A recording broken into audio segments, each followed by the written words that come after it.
שמי משה, אני לומד כאן במכינה באוניברסיטה העברית. המכינה הזאת היא מכינה... משה? משה. המכינה היא מכינה להשלמת בגרויות, היא בעצם הצ'אנס האחרון שלי ושל החברים שלי להתקדם, להיכנס לעולם האקדמי. לפני מספר ימים העברת קידמת המהלך, הוצאת את האחריות על המכינות בידי גוף ציבורי, בשם האגודה לקידום החינוך, גוף ומתאם לחינוכית מובהקת, בידי גוף פרטי עסקי שהאג'נדה היחידה שלו היא אג'נדה כלכלית. שאלתי אליך היא איך אתה בעצם נותן את העתיד שלי, של החברים שלי, בידי גוף שהדבר היחיד שמנחה אותו הוא כסף ורק כסף. האם יצא הדבר בעצם החלטה של משרד החינוך כולו, בעצם איפה הגבול בעניין הזה? משה, לגבי המכינות. קודם כל, בוא נציג את העובדות. כי דיברת באופן מאוד אישי. אני חייב לומר לך שעד שלא היו, עד אחרי שהיו תוצאות של המכרז, לא ידעתי שיש מכרז. לא, תקשיב למה לא. כי זה לא המכרז הראשון שהתקיים במכינות הקדם-אקדמיות. השלישי. מה ההבדל בין שני הראשונים והשלישי? בשניים הראשונים זכתה האגודה לקידום החינוך, בשלישי התמודדה ולא זכתה. סליחה, אני מציג את העובדות.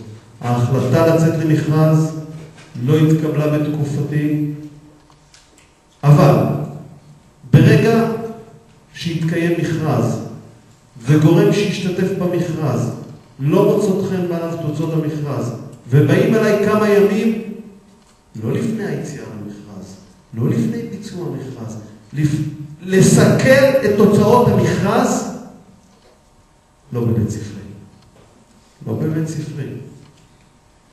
ואני יודע בדיוק, אולי אתם לא יודעים, את כמויות הלוביסטים בשכר שעובדים בעניין הזה. ושום כדי לסכל תוצאות של מכרז כדין, לא אכפת לי כמה פעמים התקפו, ולא ידעתי על המכרז, ולא ידעתי על תוצאות המכרז. ואגב, מרמנט, אם תבדקו, היא עושה פרויקטים חינוכיים. למשל, היא עושה את קרן קרב, דעתי. היא עושה את קרן, אתה יודע קרן קרב? קודם כל, רבותיי, תשימו את ההבדלים בין התפעול לבין ההיבטים האחרים. תפסיקו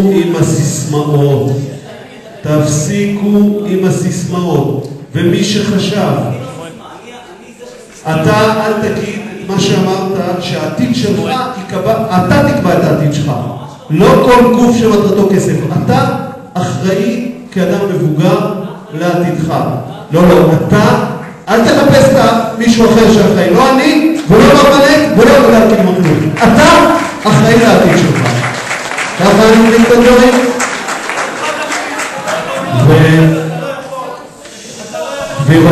ורבותיי, אני אגיד רק את מה שאני מאמין. סיכול של תוצאות מכרז כדין בלחץ של לוביסטים, פוליטיקאים ותקשורת, לא בבית ספרי.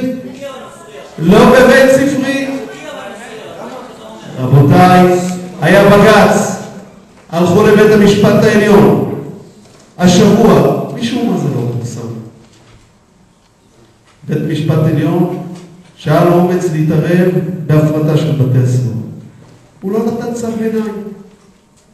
הלכו לבית משפט ובמקביל להליכה לבית משפט מצפים ששר חינוך, לא לפני יציאה למכרז, לא תוך כדי המכרז, אחרי שיש תוצאות של המכרז, והתוצאות של המכרז ערערה האגודה לקידום החינוך, והערעור נדחה, שאני אסכל תוצאות של מכרז.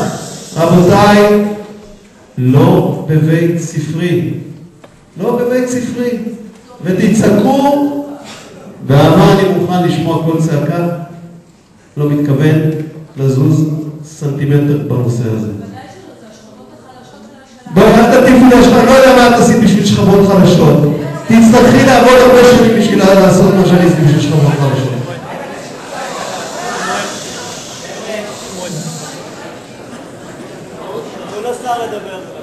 ואף אחד עוד לא הוכיח.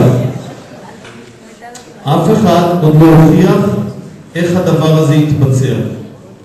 ואם הדבר הזה יתבצע, משה, זה קרה ב1 בינואר, אנחנו ב6 בינואר, אתה כבר יודע הכל. אתה כבר יודע הכל. אתה כבר יודע הכל. אני לא מנסה.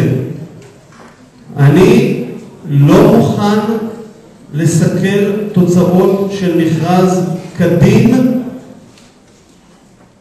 ואני לא מכיר אדם אחראי שיש לו נורמות ממלכתיות שהיה פועל באופן שונה. והיה ניתן לשקול בשלבים מוקדמים יותר. אם הייתה פנייה והיו באים ומציגים את הנושא, גם גישות אחרות. בשלב הזה צריך לוודא, לראות, לעקוב איך הדברים מתבצעים, האם החששות שאתה מציג אותם הם חששות. אני לא מבטא את החששות. באותה מידה שאני לא מבטל אותם, רבותיי, אני לא אנהל איתכם קרב צעקות.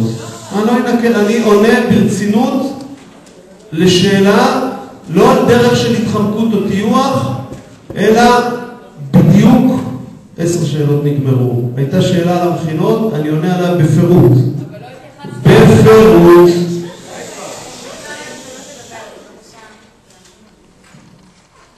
והתשובות שאני אומר זה התשובות שלי, לא התשובות שאתם רוצים לשמוע. אין סיכוי שהם ישתנו אם תצעקו בקול יותר רם. צריך לבצע פיקוח כדי לראות האם אכן החששות יש להם יסוד או אין להם יסוד, ואז ייתכן שיש כלים שצריך לנקוט בהם. אבל לבוא 2-3 לפני ביצוע מכרז, גוף שהשתתף במכרז, ידע שהוא מתחרה, פעמיים קודמות זכה במכרז, בפעם השלישית לא מכרז, לא זכה, הגיש ערעור, הערעור נדחה. הוא עומד בבית משפט עוד פעם. הוא עומד, הערעור, אנחנו נכבד פסק דין של בית המשפט. אבל, זאת מדינת חוק, וצריך לדעת להתנהל באופן ממלכתי, ולא לפי מדד הצעקות. אני מתכוון להתנהל באופן ממלכתי, ולא לפי מדד הצעקות.